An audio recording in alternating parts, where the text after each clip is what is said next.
I'm going to tell you a story about one clinic. This is a small clinic. You can see it's a storefront, gas station, mini market, and they actually had around the corner, they would have somebody that was more of an advocate.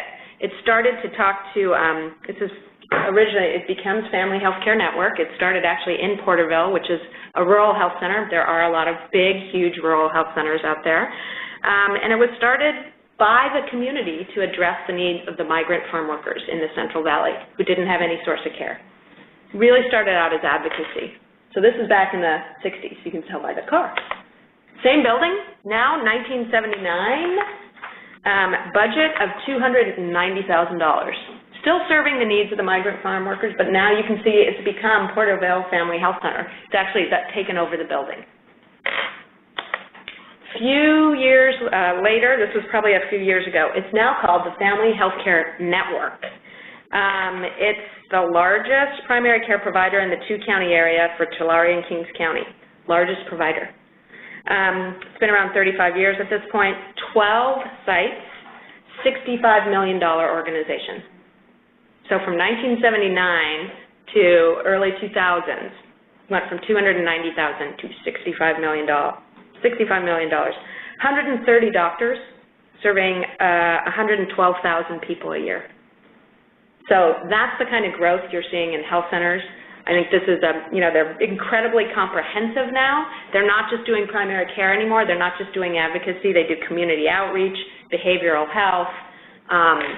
Here's some pictures of some other health centers. I think that might be La Clinica. Is that La Clinica? No, that's that's the one in San Diego. San Diego. La Maestra. La Maestra. And it's first fully LEED certified building. It's got a farmer's market. It's a real part of the community. They actually have some job training. They have immigration lawyers that help with immigration issues.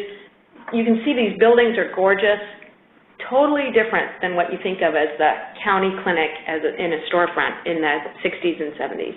But there are still a lot of storefront community clinics out there today. I mean, not all are like La Maestra, Not all, but if you look just in Alameda County, Asian Health has a new building. La Clinica has a brand new building that's part of a bigger system. It's got daycare centers, lifelong, building new buildings, over 60 health center, beautiful building, just in Alameda County, right? You've got these amazing growth organizations.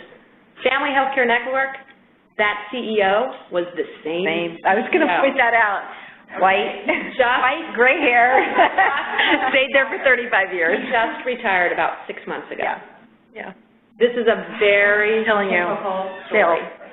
Very typical story. Lifelong, Asian, La Clinica have the same CEOs. Still there.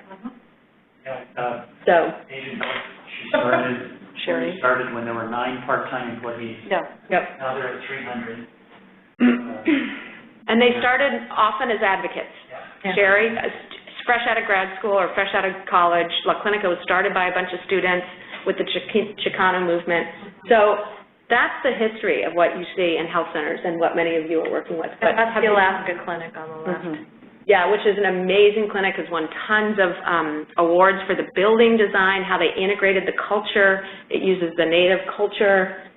They do all kinds of programs, wellness programs, yoga classes. I mean, really much more than you think of when you just think of a clinic. So let me show you before I get into this. Let's see if we can quickly, I don't know how to do this, end video slideshow. What? Oh yeah, maybe it's escape. I'm going to show you a quick video. And this is, we have copies for everyone. This is another kind of resource made by a foundation talking a little bit about the history of health centers, if I can find it. Geez, it was supposed to be saved, but maybe not.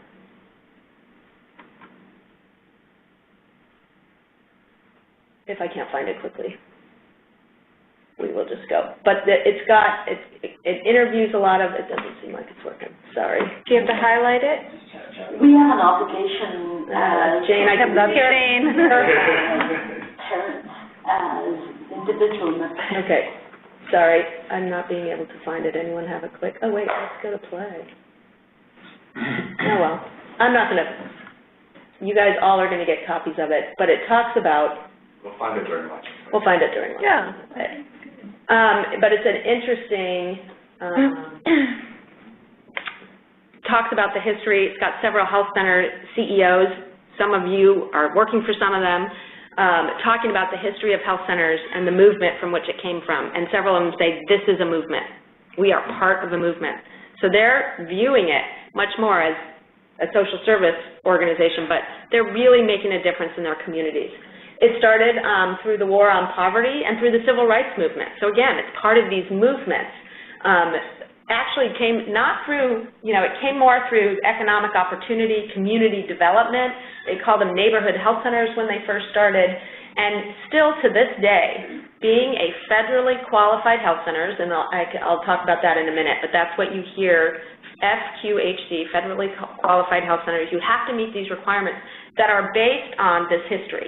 You have to be located in a medically underserved area, and it's a technical definition. It's called an MUA. You have to meet, there's lots of requirements on what that means. It has to be a nonprofit.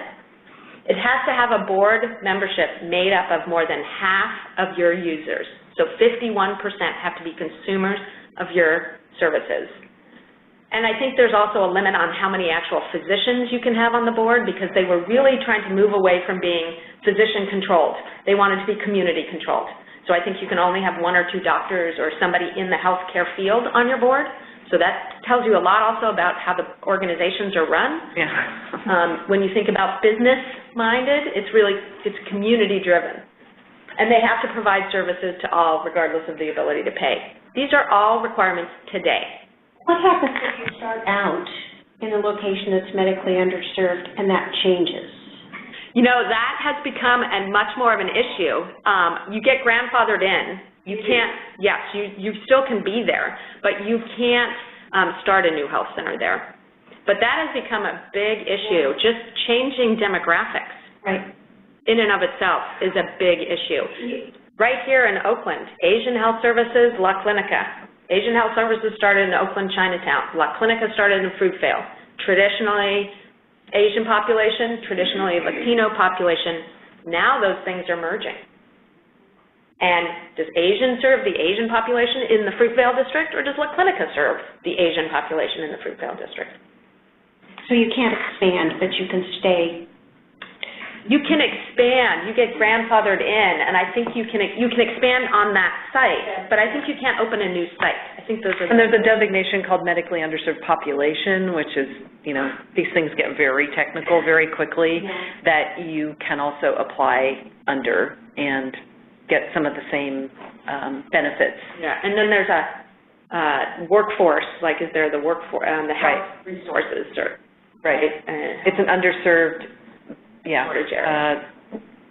Underserved population. HIPSA. Health profession shortage area. That's what it is. HIPSA. I can only remember HIPSA, not what you can see compliance, right? So I'm just telling you a couple of the high-level things, but the compliance issues are so complicated, and frankly, the feds aren't always clear on them, and they give you differing messages because the feds are never clear on anything. Yeah.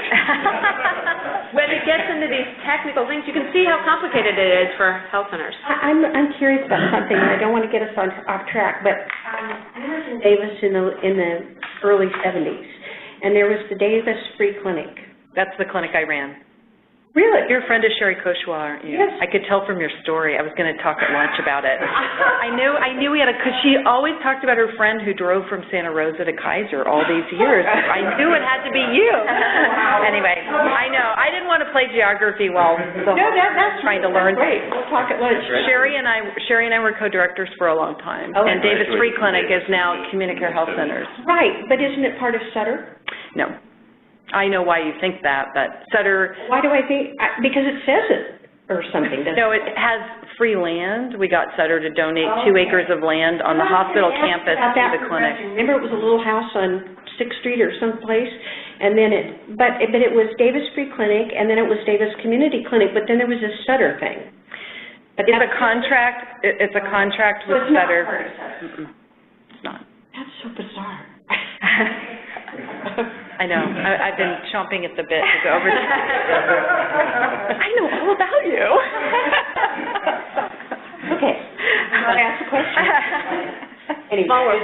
No, no problem. So a little more on federally qualified health centers. Again, lots of requirements you need to meet.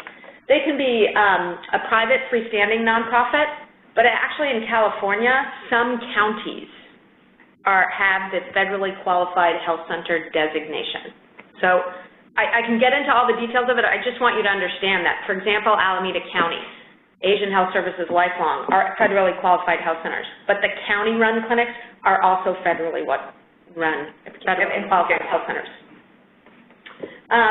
You have to meet, this is called the Public Health Service Section 330. The only reason I'm telling you that is sometimes people refer to these clinics as 330 clinics.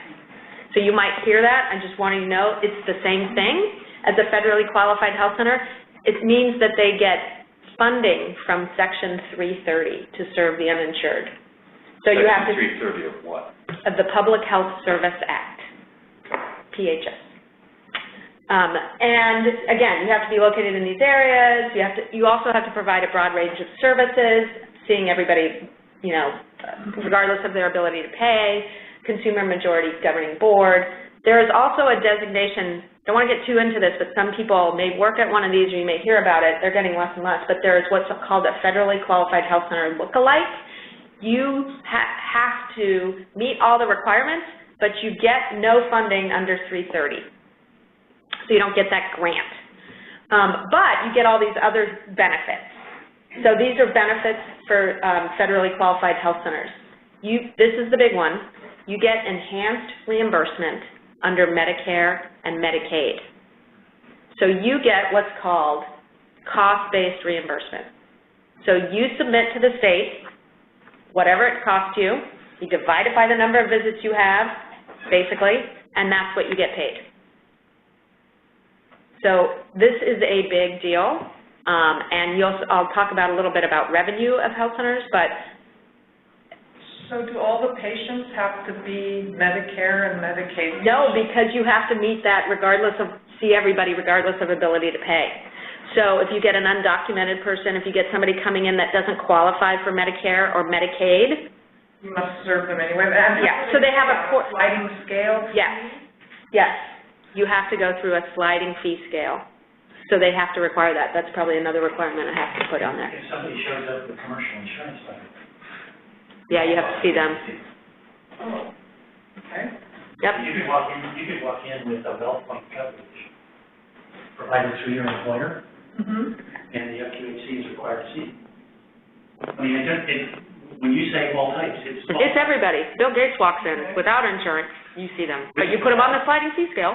Documents, no documents. No document, and all of that. Position themselves as a preferred provider within an area. And in rural areas they are. Yep. They are the only game in town in a rural area, and everyone uses the rural health centers. It's not seen as particularly as a low-income facility. Okay. And when did they change from clinics to health centers? When did that terminology change? I think it was when the federally qualified health center program started. Is that right? I think. And I think that was in the 70s and late 70s, early 80s. Oh, that But it's an image. So this is one of those challenges. It's a branding. Because it's a branding thing. Community clinic sounds like county clinic, sounds like Free clinic? free clinic. So they're talking about health center. We're much more comprehensive. We're those big buildings with farmers markets in front. There's this movement now, as we've experienced just in this last year of this program, is community clinics, particularly in this state. I think nationally they've moved more to health centers. California's been more, because they had a lot more free clinics and a lot more other kinds of clinics that they just went through clinics, but now California is really moving to this health center. So as a federally funded, besides the big one of this cost-based reimbursement, they get a lot of other federal programs which are big deals. They get it's called 340B drug prices. You get very cheap drug pricing. But there's huge amount of compliance. My guess is you might be running into this because the federal government is so concerned they don't want anybody else outside of the federally qualified health center to even know what those prices are. It's very complicated to manage. FTCA coverage means that's malpractice, Federal Tort Claims Act. So the feds are covering malpractice for all community health centers. Big deal. And then you get some loan guarantees, and there's some other things in there.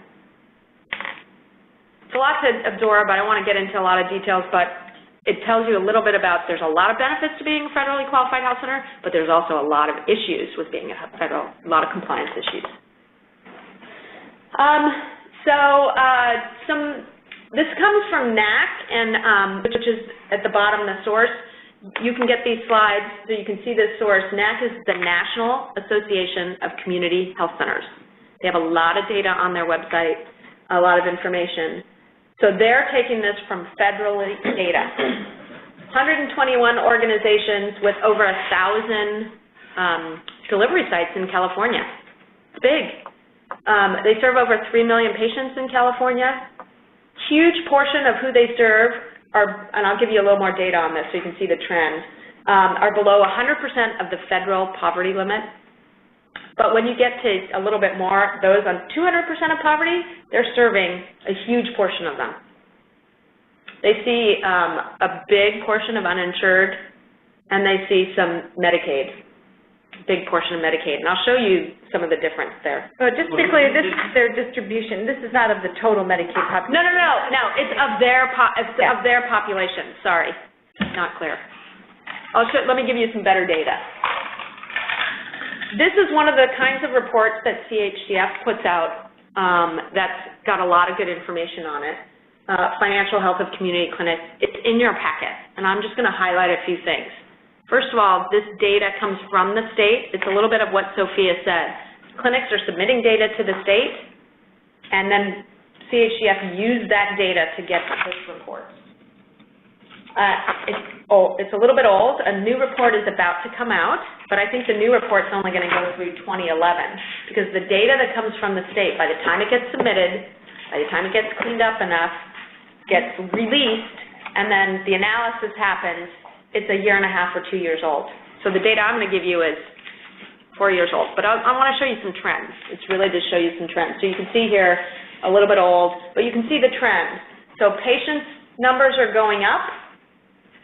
Clinic organizations are going down, but clinic sites are going up. So what's happened is there's been some consolidation. There were a ton of really small clinics that have now merged. Lifelong is a great example. It was 3 separate clinics, Over 60 Health Center, West Berkeley Family Health Center, and Berkeley Primary Care Access that now became Lifelong Medical Care. So it's got 5 sites, but it's one organization. Well, I understand we just merged with Brookside, too. Yes, and Brookside. And it's happening more and more. Smaller clinics are struggling. More and more mergers are happening. Is that what happened with West County? Yeah, I think West County merged. I'm not as familiar with the history there. Santa Rosa was another one that merged. So you're seeing these mergers and consolidations, but the number of sites continues to grow. They're getting federal funding. A lot has been coming recently because of health reform, and they're a big part of it. They've gotten some capital funding to even grow more sites. As an anecdotal, practical aside, one of the problems that I just had sort of accidental exposure to with regard to the Brookside merger, because I talked to people in the kitchen, is that the it happens. That's right. That's the place. Is that there's a lot of people, new people at that administrative building right now, and they're there for training in the lifelong systems, billing systems, because Brookside had a different billing system. And they're running 2 different systems now, and they can't talk to each other. And they've got all these new clinics, and they're trying to figure out how do we make this happen. Yeah. Which is, exemplary of, I guess, a major issue throughout the entire U.S. healthcare system, which is that until high tech and ERA came along, there really wasn't any push to standardize systems. And now the push is coming all at once to standardize electronic systems. Yep. It's a major headache. Yeah, absolutely. And how much IT staff do you have at Lifelong that's able to handle this? I mean, I think that's one of the big struggles, that staffing issue and that leadership. Well, and IT management structure. Has to get involved in compliance, and they don't like it because they just want to deal with the tech. Yeah. And now they're having to deal with what the federal requirements are for what they do with safeguarding the federal health, the Patient health records, information, something like that. Yeah. So they need an IT fellow. They do. Yeah. We have one. We have. And they need another one. Yeah, absolutely. No, So the big old deal. Brookside Hospital? Became a health center, No kidding. but I think their IT is probably hospital-based because it was a hospital-based clinic. Yeah, I don't know the details of, I don't even know what Brookside involved in the clinic, those merger. I'm still a baby. We're all I just still babies, I just that's happened to the hear thing. that. So again, a little bit old data, it'd be interesting to see the new data, but again, the trend, okay? So operating revenue, clinics are growing, they're becoming more and more important part of the health system. But the other thing too is you can see a huge portion of their revenue comes from what's called net patient service revenue. So that means the patients that they're seeing is who they're getting paid for, and that's where the huge bulk of their revenue comes from. They do get some grants and contracts, and that's been growing too, and some fundraising, which is also, everything's been growing a little bit, but the huge portion comes from seeing patients in the clinic. So I think Laura referred to, that you do get some money from foundations, but again, that's not the primary driver of your business. The primary driver of your business is seeing patients, being efficient with that. Because even the grant column there is probably federal grants included in there. Yeah, and a huge portion of that will be federal grants. So the net patient reimbursement is Medicare and Medi-Cal? And insurance and, but let's go to the next one again. You can see where this is, and huge portion of the net patient service revenue is Medi-Cal, partially because that's cost-based, right? So you're getting big reimbursement for it, but it's also the primary patients they're seeing. A very small percentage, you can see Medicare. I think nationally, federally qualified health centers see about 6% Medicare. I think California's a little bit more. Lifelong, particularly Asian, they have bigger Medicare populations than most health centers. Typically, health centers are serving younger families, moms and kids, and when they get Medicare, patients have choice. They can go different places. Big deal. So a place like La Clinica, or even Asian and even Lifelong, they're seeing all these moms and babies. But as soon as they get qualified for Medicare, they might see 4 generations of babies, but they're not seeing their grandparents. That's another big worry that's come up in my discussions with several agencies, is what are we going to do, and we're going to talk about it later, I'm sure, ACA. And theoretically, they're pushing more and more people into things other than traditional medical. Yep. So they would potentially have choice. They will have choice. So just their history being, when patients get choice, Medicare, they go somewhere else. What is there any percentage of Medi-Cal funding that is federally provided? Yes. 60%, California. Yes. Yeah, and there is some match for FQHCs, and I forget exactly how that works for cost-based. You're saying for Medi-Cal or for Medicare? Medi-Cal. Medi-Cal. Sure, it's about 50-50. Mm-hmm. Yeah, there's something different for FQHCs, and I don't know exactly how that works, but the state can pull down some federal money to help them with the cost-based reimbursement because, and you will hear this from a lot of private docs, they say, look, I do a Medi-Cal visit, and I get $30 per visit to see a patient. An FQHC could get $120, $180 per visit. They get that $180 for every single visit, but they're getting a lot more than $30 or whatever the Medi-Cal reimbursement is now. And that keeps shrinking. The Medi-Cal reimbursement, and you might be hearing, it's been decreased for providers. FQHC, that doesn't happen with federally qualified health centers. They get cost-based. It's protected. So this is a little bit, you can see that the community clinics are serving a fair amount of uninsured. There's a huge portion of uninsured, though, by the way, that isn't being served by clinics. They might be going to counties, they may just be going to the ER, or they just don't get care. I think a huge portion. We don't know where that other portion is, but you can see that, clinics' percent of uninsured has been growing, so it'll be interesting to see what happens in the next few years. We think it's going up. My guess is it's going up, particularly because this data is old and it was before the, economic downturn. So what's going up the percentage of uninsured? Of the uninsured population in California, Okay. the percentage that clinics are seeing is increasing, The percentage of the uninsured, the uninsured. total uninsured. So it was 14% of uninsured went to community clinics, and by, 4 years later, 17% of uninsured went to clinics. Okay. And the reason for that? The increase? I think clinics' capacity is increasing. I think, and they have to see everyone regardless of ability to pay. And I think they're becoming just a bigger force within, the healthcare system. We have also seen county clinics, so Alameda County is a great example. LA is doing the same thing. Counties also have to see the uninsured, but what they've been doing, a lot of counties have been doing, and some counties don't even, they contract directly with the federally qualified health center to provide it, but some counties like Alameda and LA have been closing some of their own clinics in those areas, so they are not seeing as many uninsured in their clinics, and they're working with the community clinic, federally qualified health centers to see that. I don't know if you have other thoughts. Oh, Ray. Well, another thing, just as a personal example, when I was at UCSD, we had an MIA program for medically indigent adults, and we put a fast-track system into our ED because it was overwhelming us in Hillcrest, and we would move all those fast-track non-emergent patients into the community health center in Hillcrest. And part of what you're seeing there is more and more emergency departments are saying, I only want to see the real leaders. Yeah. So they're taking the urgents and the non-emergents, and they're pushing them somewhere, and a good choice in many cases is the community health center. Yeah, and in Alameda County, they used to go to their own clinics, but now they've shut a huge portion of their own clinics, so they have to go to the federally qualified health centers.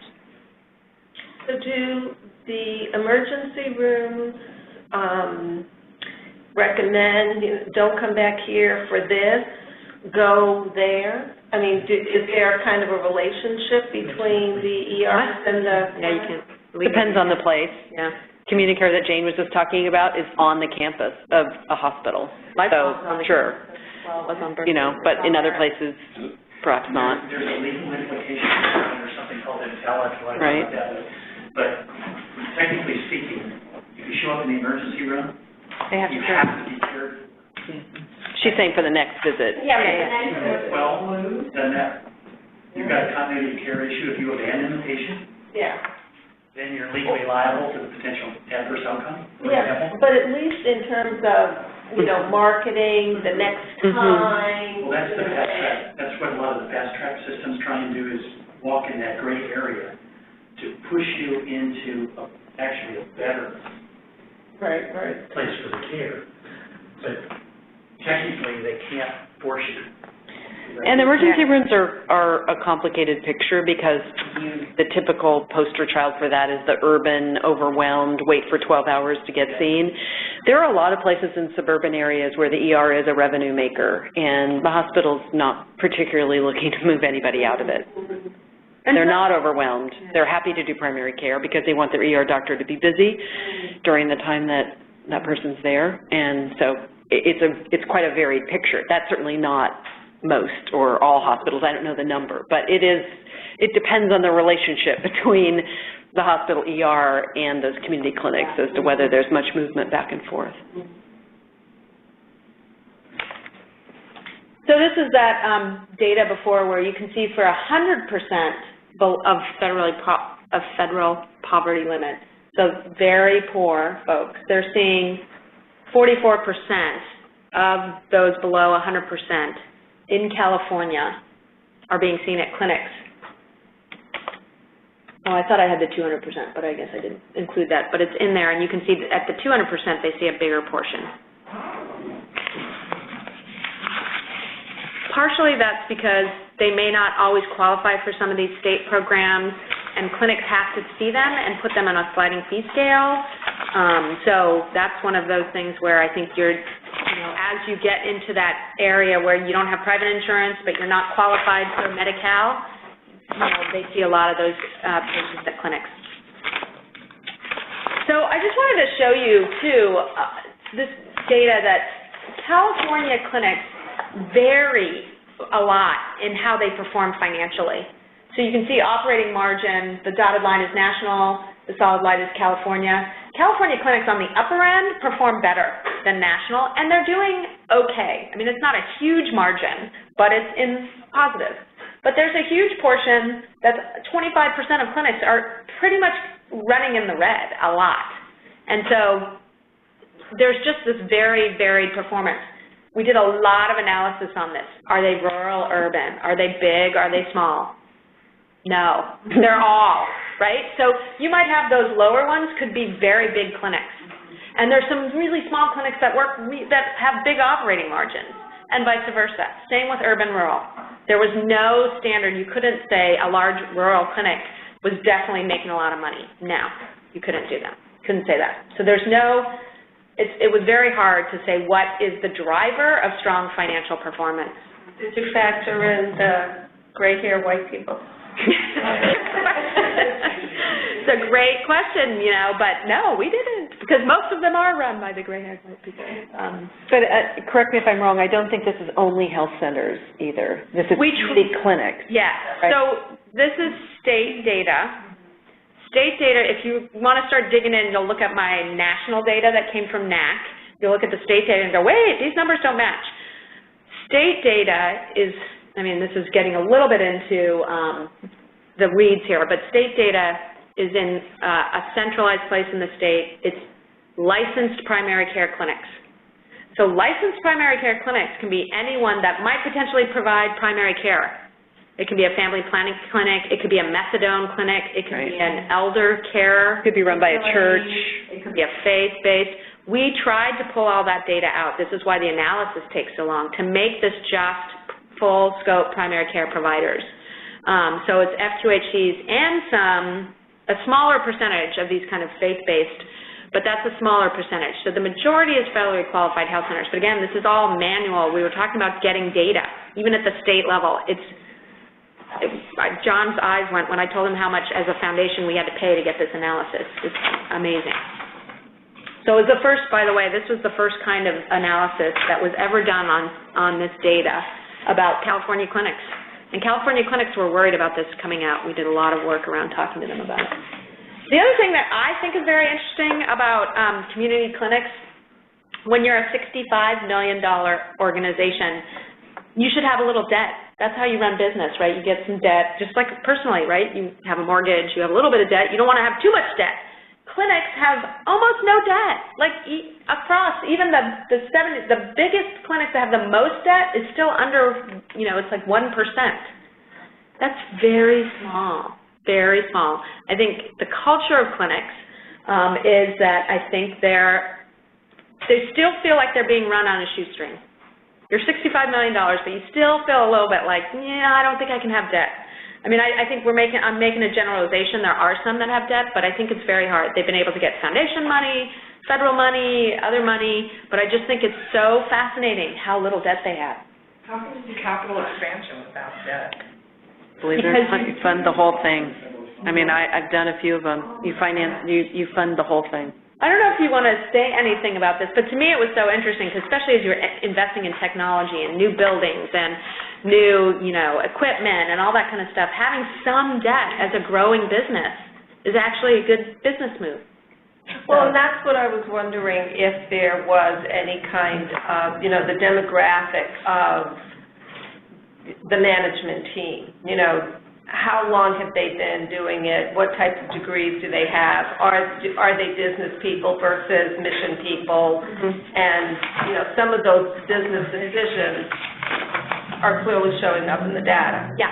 The Community Clinic Initiative at Tides did a look at clinic leadership. It's a bit old now. It's probably at least 5 years old. They were looking specifically at the succession issue because they knew that people were moving toward that age group.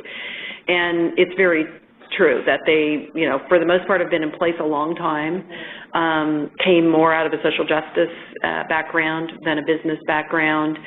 FQHCs require a CFO to be in place, but much as many clinics didn't have a medical director before they were launching into the FQHC world, they may not have had a CFO. And I think to this day you will find executive directors talking about the fact that their finance office still gives them some some worry in the middle of the night, that they wonder, do I have someone who grew up in the movement, which has been good for me because they understand all these arcane rules that a clinic lives by, versus do I need somebody who really came directly out of a business world and can help inform us about practices like what my debt leverage ratio ought to be. And that's a real tension that continues to this day. It's not so much a tension about the executive directors moving on and we should see much more diversity in the next age group and much younger people in the next age group, and the technology will fly much more quickly. I think that rolls off everyone's lips, right? The finance piece is a much more complicated and a little less settled, I would say. Yep. I would agree with that, and I think the issue about the growing up in the movement, and you see a lot of CFOs who've been working in FQHCs for a long time, very experienced, but they may have started as the bookkeeper. And I think the question is, do you really have a chief financial officer, or do you have a accountant? And I think there's a lot of CFOs that maybe started as accountants, and do they have that strategic vision on a financial? Do they have that experience? Is that where they come from? We believe, this is why I'm personally so excited about the Encore program, is that is for us is a hope that we will bring in some of these skills. So thinking about things, I mean, we talked about data-driven decision, financial strategy, long-term planning, IT. Those are HR. I mean, that's a whole another thing. I mean, I went into a health center that had 180 employees at the time. They had not redone their policies and procedures for maybe, 10 years. Well, that's what I'm dealing with. Right. I wonder how many HR directors even exist in community. A lot. I'd love to see a survey on that. So, actual HR directors. Yeah, mine doesn't have one. It has a benefits actually going to be doing a lot of HR work. They haven't had a performance review in 6 years. People haven't. Yeah. So I'm going to be implementing a performance review program. I'm going to raise something that maybe you'll address later, but when you're in a hospital, you have accreditation that comes every 2 or 3 years. Yeah. So you can't slip on that HR stuff. Is there an accreditation body for community clinics, and who is it? Well, I mean, so there's a couple different things. There's the federally qualified health centers, and the feds do come and audit you. Okay, so they do come and audit you. Okay. I can tell you what they talk about. How many uninsured are you seeing? What kinds of clinical, care? Do you do diabetes management? They don't. If you have something on a binder, look at the binder, but Joint if you don't have it, they don't sting you. No, it's about how many. You can become they want their money to accredited. And, Communicare is Joint Commission accredited. You can become Joint Commission accredited as a community clinic. I don't know what percentage, so Joint Commission percentage of health centers, less than 5%. I mean, it's a very small amount. Although more are thinking about this. This is one of those things because it gives you this outside body to accredit you. But it's a lot of work to be Joint Commission. A lot of binders. And there's no benefit. Well, that's, What are you getting for that? You can say you're Joint Commission, but what does that mean to most people? Well, but coming from a compliance background, I just think, I'll raise something and they'll say, well, that's never happened here. Mm-hmm. So you do the risk versus the... Well, exactly. I mean, when I went to that health center... so if it happens, we'll fix it then. Yeah, when I went to that health center, it was... we're a family. People don't sue their family. I mean, you don't take legal action.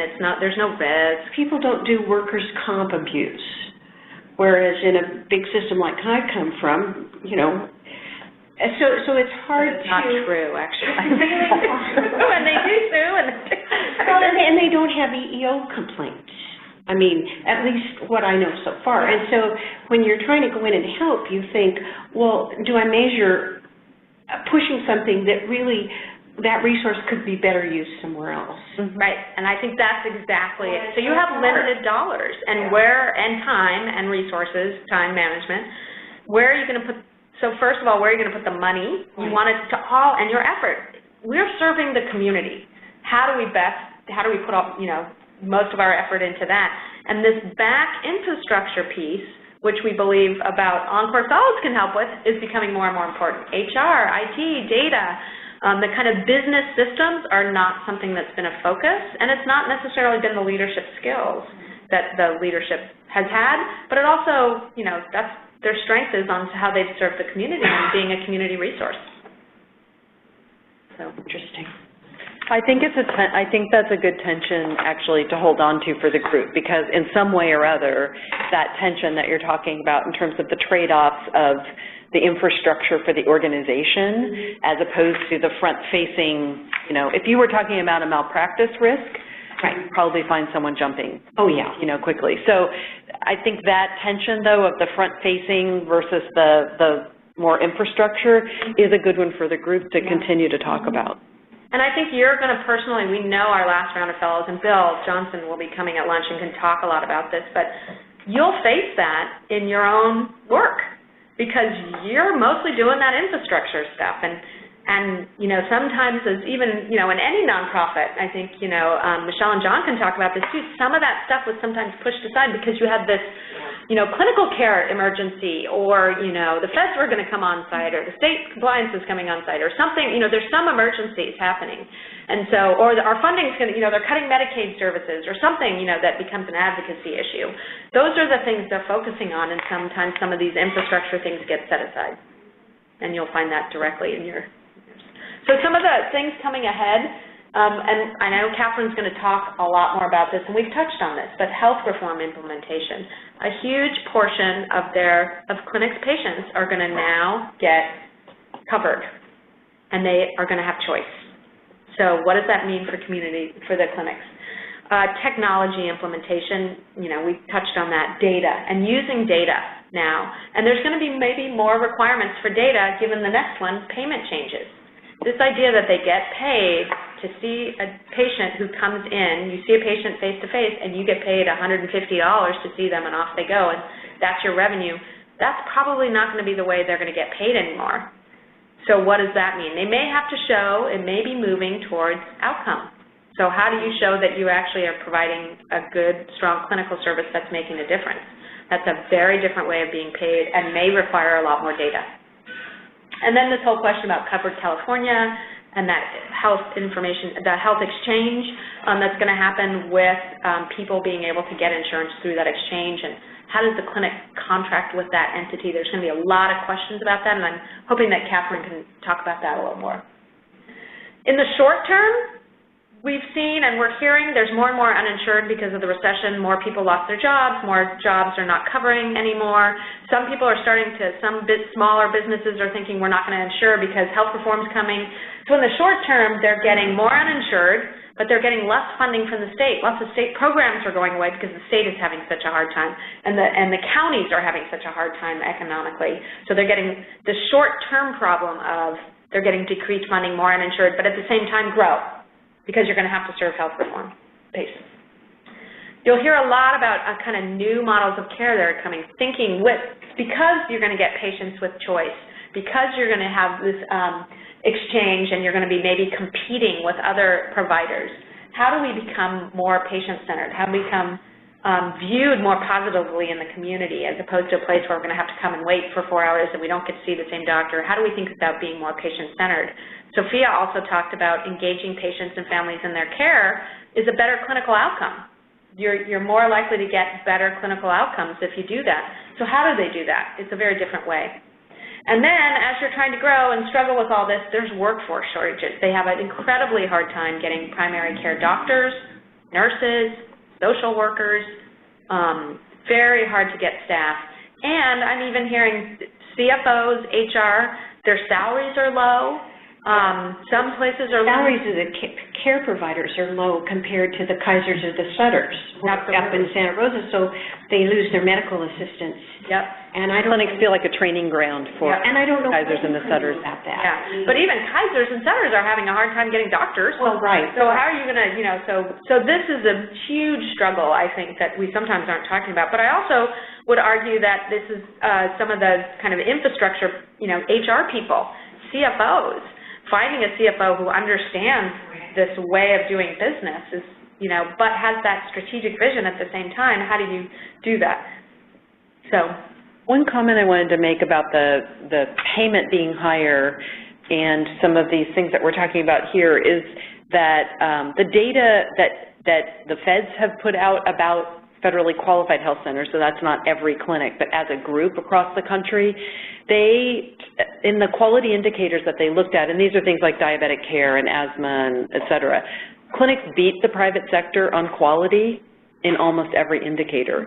So lest you think that they're sort of shoveling that money out in some sort of wasteful fashion and not really doing much, the package of service that wraps around a consumer of a health center is probably incredibly more rich than you or I experience go off to a provider. You get a piece of paper, make your own referral, you're on your own. A clinic might be calling you back. They might have a case manager assigned to you. They know the homeless shelter if that's your problem.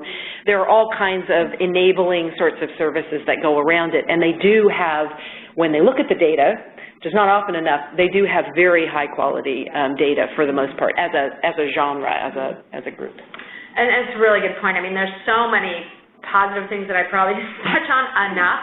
I mean, they are viewed in their communities as, you know, part of the community, very trusted. People come there and, you know, send their kids there, you know, generations after generation, right? I mean, they really believe in the care. The communities really view them as an essential part of the community.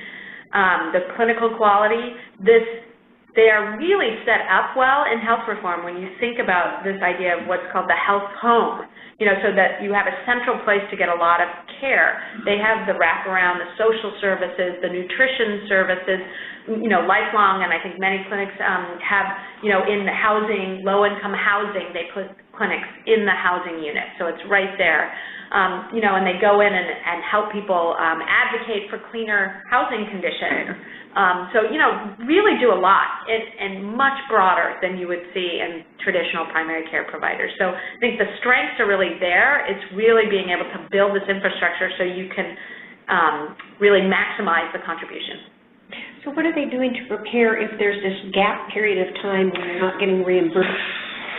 This is the question. That is what's keeping everyone awake at night. Yep. Like, how do we make this leap from today I am paid per visit, I've got all these regulations, I live in this heavily regulatory and you know, claim-based world, to tomorrow where you tell me it's all about quality. I'm prepared to go there. I'm a health home. I understand my patient base. They love me. They're dedicated to me. I understand that. I understand how to make the leap, but I can't just shut the clinic one day under one model and open up the next morning under the next model. And that's when they go in debt? Well, that's, I mean, it's such an interesting thing. We, the California Healthcare Foundation, was the endowment involved in the loan fund? There was... we started, actually, the endowment started it, then, right? Then and Healthcare Foundation does it currently. Yeah.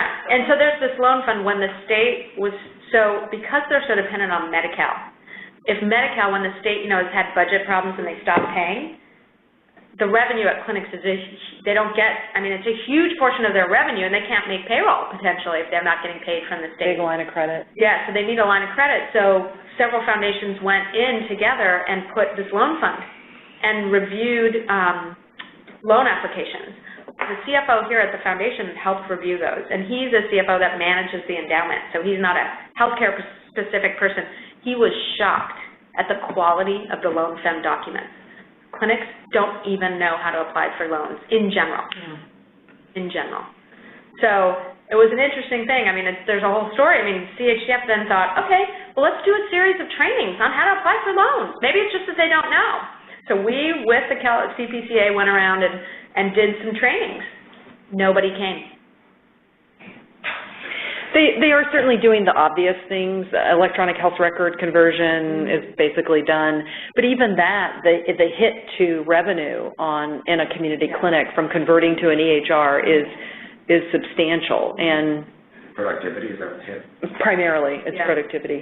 Ones with a strong bottom line, they make it through. There's a hit, but they make it through. But how many of those kinds of strategic changes can you mount at the same time? But I think, you know, you all are going to very kind of innovative clinics, and I think they're trying to do something. So West County is a great example. For example, they're putting in care teams. They're using a patient portal, which means you can access your records and your lab tests electronically, so you don't have to come in. Well, that's in a financial decision, that's not a very good one, because to come in is how you get billed.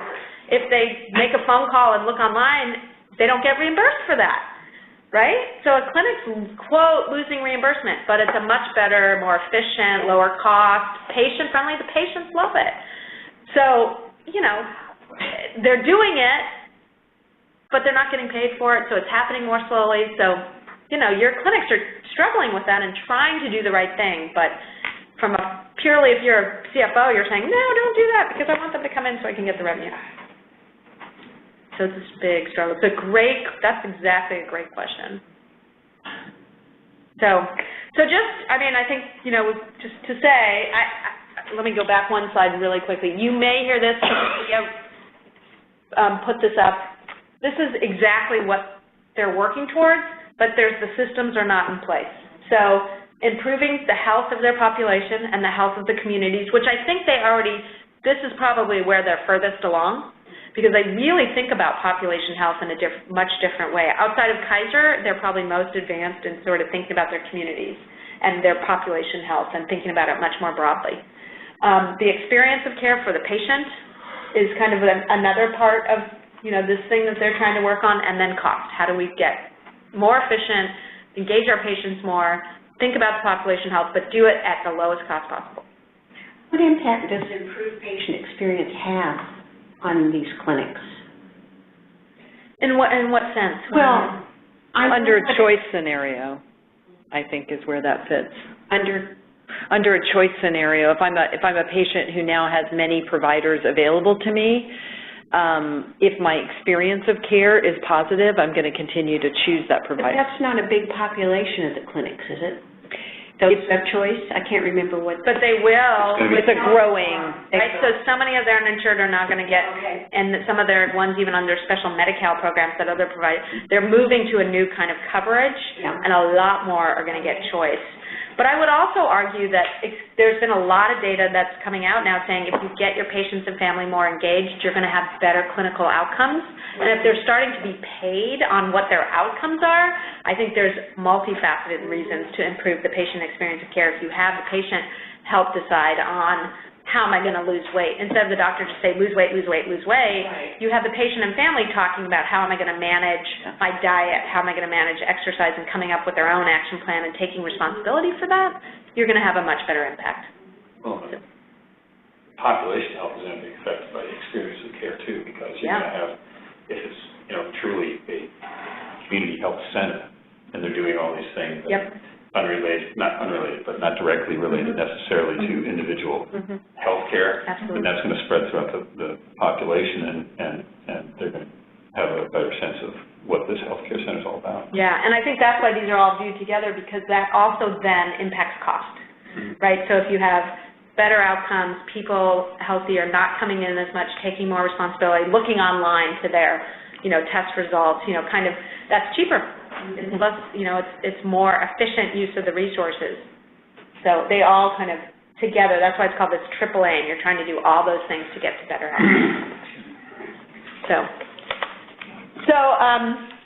this is just a sign in the Napa Valley. I thought Beth took a picture of it, and I always think that he's been showing this for like 10 years. And I just want to say that now it's really changing. But anyway, I think. Great slide. That is great. So, congratulations all of you for choosing such a simple career. No shortage of challenges.